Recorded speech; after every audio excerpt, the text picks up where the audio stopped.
آپ کہہ رہے تھے کہ جی پیسے بڑھاتے رہے، میں نے صرف پیسے نہیں بڑھائے، ڈار صاحب نے بھی پیسے بڑھائے، موجودہ جو وزیر خزانہ ہیں انہوں نے بھی پیسے بڑھائے. کبھی آپ کہہ رہے تھے کہ جی پیپرا رولز تو اقوام متحدہ کے جو باقی پروگرامز ہیں اس پر لاگو نہیں ہوتے ہیں. آپ پیپرا رولز اور پیسے بڑھانے کی طرف لگے رہے. آپ نے یہ بتایا قوم کو کہ آپ نے اپنے عہدے کا فائدہ اٹھاتے ہوئے کیوں اپنی کمپنی سے جو ہے وہ ایک غریب نادار مسکین خط غربت سے نیچے زندگی بسر کرنے والے جو مائیں بہنیں ہیں ان کے لیے جو پروگرام تھا، ان کے لیے جو غذائی پروڈکٹس تھی، اس پر آپ جو ہے وہ پروفٹ کما رہے تھے. یہ آپ نے دوسری طرف آپ کیا کہہ رہے ہیں؟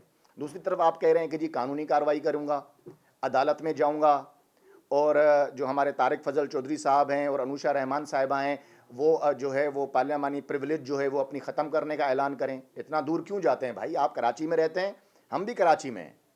میں حکومتی ترجمان ہوں وفاقی حکومت کا، اور آپ کو جو بھی قانونی کارروائی کرنی ہے ہم حاضر ہیں.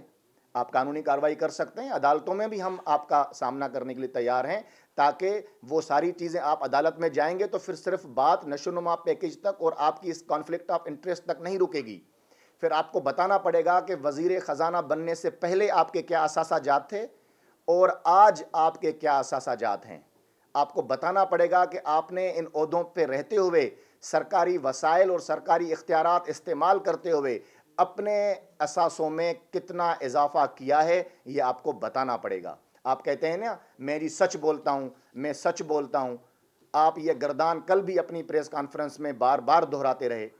تو مفتاح اسماعیل صاحب آپ قوم کو بتانا پسند کریں گے کہ جب آپ وزیر خزانہ نہیں تھے تو آپ کے ٹوٹل اثاثہ جات کیا تھے اور آج آپ کے اثاثہ جات کیا ہیں؟ آپ کو اصل میں تمام آپ کے کیمرہ کے ذریعے اور آپ کے ٹی وی چینلز کے ذریعے یہ قوم کو بتانا چاہتا ہوں کہ مفتاح اسماعیل صاحب کا اصل مسئلہ کیا ہے. اصل مسئلہ ان کا ہے اسحاق ڈار صاحب سے حسد. ان کو دوبارہ وزیر نہیں بنایا گیا، اس لیے انہوں نے اپنے ذاتی اناد کی بنیاد پر، کوئی قوم کی خاطر نہیں، کسی بہت بڑے مقصد کی خاطر نہیں، اپنے ذاتی اناد کی بنیاد پر آپ نے مسلم لیگ نون نہ صرف چھوڑی بلکہ ابھی آپ مسلم لیگ نون اور محترم وزیر اعظم کے خلاف ہر وقت آپ بات کرتے رہتے ہیں اور اخلاقیات کا بھاشن دیتے ہیں. جبکہ دوسری طرف آپ کے اخلاقیات کی نوبت یہ ہے کہ آپ اپنی ذات کے لیے سچ بولنا گوارا نہیں کرتے اور باتوں کو بڑے چالاکی سے گھما پھرا کے پیش کرتے ہیں. مجھے یاد ہے آپ کے گھر پہ ہم بیٹھے ہوئے تھے، آپ نے بڑے تکبرانہ انداز میں ایسے چٹکی بجائی. آپ نے کہا میں چٹکی بجا کے دوبارہ وزیر بن سکتا ہوں. آپ کو پتا تھا کہ آپ دوبارہ وزیر بن جائیں گے، آپ سمجھ رہے تھے کہ آپ دوبارہ وزیر بن جائیں گے، اس لیے آپ چٹکیاں بجا رہے تھے. لیکن آپ نہیں بنے. کیوں نہیں بنے؟ کیونکہ مسلم لیگ نون کے جو سرکار تھی، جو ہمارے محترم وزیر اعظم تھے یا پارٹی کے جو اعلیٰ قیادت تھی، انہیں اس بات کا علم ہو گیا تھا کہ آپ پس پردہ کیا کرتوت کر رہے ہیں، آپ پس پردہ کس طرح اپنے آپ کو فائدے پہنچا رہے ہیں. آپ نے پھر کل ایک اور جھوٹ بولا. آپ نے کہا کہ اسحاق ڈار صاحب جو ہیں وہ شوگر ایڈوائزری بورڈ کے رکن ہیں یا چیئرمین ہیں. ریکارڈ کی درستگی ہونی چاہیے. اسحاق ڈار صاحب شوگر ایڈوائزری بورڈ کے کبھی رکن رہے ہی نہیں ہیں. شوگر ایڈوائزری بورڈ کا نوٹیفیکیشن منظر عام پر ہے، اسے پڑھ کے آیا کریں پریس کانفرنس میں. جھوٹ پہ جھوٹ بول کر اور پھر یہ گردان کرنا کہ میں تو سچ بولتا ہوں، مجھے سچ بولنے کی سزا دی جا رہی ہے. سزا تو جناب ابھی آپ کو ملی ہی نہیں ہے. ابھی تو ادارے تحقیقات کریں گے، دیکھیں گے کہ آپ کے اثاثے پہلے کیا تھے، اب کیا ہیں. یہ جو آپ نے نشو نما پیکیج کے حوالے سے اربوں روپے بجٹ بڑھایا اور کس طرح کتنا پروفٹ آپ کی کمپنی نے کمایا ہے، وہ ساری چیزیں ابھی جو ادارے ہیں ملک کے وہ ضرور تحقیقات کریں گے. سزا آپ کو کوئی نہیں ملی. آپ کو صرف ایک سوال کا جواب دیا گیا، آپ بھنک اٹھے اور آپ نے جناب پریس کانفرنس کر دی اور اس میں الزامات کی بوچھاڑ کر دی. دوسری بات آپ کہتے ہیں جی کرپٹو کرنسی پہ آپ کو بڑی تکلیف ہو رہی ہے. پوری دنیا کے اندر، پاکستان کے اندر جو کرپٹو کرنسی کا نظام ہے جو کہ ایک ریگولیٹری نظام ہے، اس کے لیے ایک ریگولیٹری کاؤنسل بنی ہے، اس کے لیے قوانین بنے ہیں، اور وہ کرپٹو کرنسی پاکستان کو ترقی کی نئی راہوں پر لے جائے گی. پوری دنیا میں کرپٹو کرنسی پر دو لوگوں کو اعتراض ہے، ایک مودی کو، ایک مفتاح اسماعیل صاحب کو. پاکستان کی بڑھتی ہوئی معیشت، پاکستان کی جو تیزی سے جو معیشت ہے جو شفافیت کے ساتھ ڈیجیٹل انداز میں بڑے ہی ذمہ دارانہ انداز میں آگے بڑھ رہی ہے، پوری دنیا اس کی تعریف کر رہی ہے، وہ مفتاح اسماعیل صاحب کو ہضم نہیں ہو رہی. ایک انڈیا کو ہضم نہیں ہو رہی، دوسرا مفتاح اسماعیل صاحب کو ہضم نہیں ہو رہی. آپ دیکھ رہے ہیں کہ پاکستان کا پاسپورٹ 113ویں نمبر سے اب ٹاپ 100 میں ٹرینڈ کر رہا ہے. پاکستان کی لوگوں کی عزت پوری دنیا میں بڑھ رہی ہے. پاکستان کے افواج کی عزت پوری دنیا میں بڑھ رہی ہے. پاکستانی حکومت اور پاکستانی حکومت کے سربراہ محترم وزیر اعظم شہباز شریف صاحب دنیا میں جہاں بھی جاتے ہیں سربراہان مملکت کے بیچ میں مرکز نگاہ ہوتے ہیں. اس پورے عمل میں آپ کو اس پاکستان کا جو بڑھتا ہوا امیج ہے وہ برداشت نہیں ہو رہا. پھر آپ نے کل ہمیں ایک دعوت دی بڑے ٹیکنیکل انداز میں, وہ بھی آپ نے کہا کہ ووٹ کو عزت دو کے بیانیے پہ مسلم لیگ نون واپس آ جائے تو ان سے بات کی جا سکتی ہے. جناب, ہم آج بھی ووٹ کو عزت دو کے بیانیے پر قائم ہیں. یہ ووٹ کو عزت دو ہی ہے, کیونکہ جب ووٹ کو عزت نہیں ملتی تو ملک میں کوئی پروجیکٹ نہیں لگتا.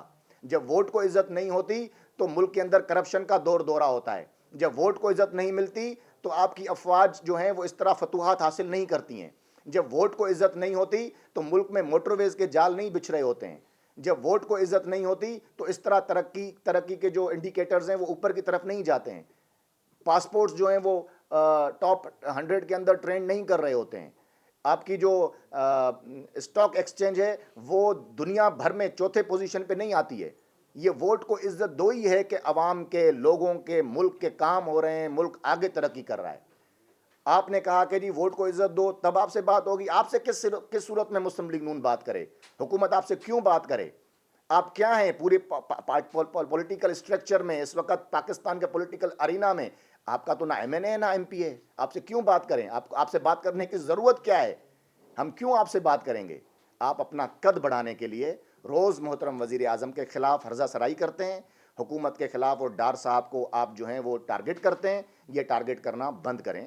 آپ پی ٹی آئی کے ایجنڈا پہ کام کر رہے ہیں. پی ٹی آئی کا ایجنڈا کیا ہے؟ جھوٹ بولو, اتنا جھوٹ بولو کہ سچ لگنے لگے. پروپیگنڈا کرو, منفی پروپیگنڈا کرو. آپ بھی وہی کام کر رہے ہیں. اگر آپ اپنے آپ کو واقعی معیشت دان سمجھتے ہیں تو آئیں حکومت کو مشورہ دیں. آپ مشورہ دیں کہ جی اس طرح ہونا چاہیے, ایسے ہونا چاہیے, پازیٹیو تنقید کریں. اس کے لیے ہمارے دروازے کھلے ہوئے ہیں. لیکن آپ جس طرح بات کر رہے ہیں ہمیں لگ رہا ہے کہ آپ غیر ملکی ایجنڈا پہ آپ بھی کام کر رہے ہیں, اور یا تو پھر آپ اپنا قد بڑھانے کے لیے کسی بہت بڑی دوسری سیاسی جماعت میں جانے کی تیاریاں کر رہے ہیں. لیکن آپ کو کہیں جگہ نہیں ملے گی. اور آپ کو, مجھے تو یہ ڈر ہے کہ جب آپ کو کہیں جگہ نہیں ملے گی تو آپ واپس مسلم لیگ نون میں پرانی تنخواہ پر کام کرنے کے لیے منتیں کریں گے. لیکن مسلم لیگ نون آپ کو اب اس طرح قبول نہیں کرے گی. آپ قوم سے معافی مانگیں, مسلم لیگ نون کی قیادت سے معافی مانگیں, حکومت کے سربراہ محترم وزیر اعظم سے معافی مانگیں اپنے رویے پر کہ آپ صرف اور صرف جھوٹ بول رہے ہیں. قوم سے سچ بولیں, اپنے اثاثہ جات کو ظاہر کریں, چٹکیاں بجانا بند کریں. لہٰذا ہم سمجھتے ہیں کہ مفادات کا ٹکراؤ, کرپشن اور سیاسی مفاد کے لیے معیشت کو بدنام کرنے کی کوشش کو ہم بے نقاب کریں گے. جو کوئی بھی شخص معیشت کو بدنام کرے گا, پاکستان کو بدنام کرے گا, ہم اسے بے نقاب کریں گے. مسلم لیگ نون کی حکومت ایسے تمام عناصر کے خلاف جو ہے وہ سامنے آئے گی, ریاست اپنی ریٹ قائم کرے گی, اور اس طرح کے لوگ جو غیر ملکی ایجنڈا کو لے کر پاکستان میں سیاست کر رہے ہیں, پاکستان کے اداروں کو کھوکھلا اور کمزور کرنے کی ناپاک سازش کر رہے ہیں, ان کو ہم بھرپور جواب دیں گے. وہ یہ نہ سمجھیں کہ یہاں کے جو ادارے ہیں وہ خاموش بیٹھیں گے, آپ لوگ جو کچھ کریں گے وہ کرتے رہیں گے, آپ کو کوئی بولنے والا نہیں ہوگا. ہم لوگ موجود ہیں. میں ایک بار پھر آپ کو یہ چیلنج کرتا ہوں کہ پارلیمانی استثناء کی بات نہ کریں. میں حاضر ہوں.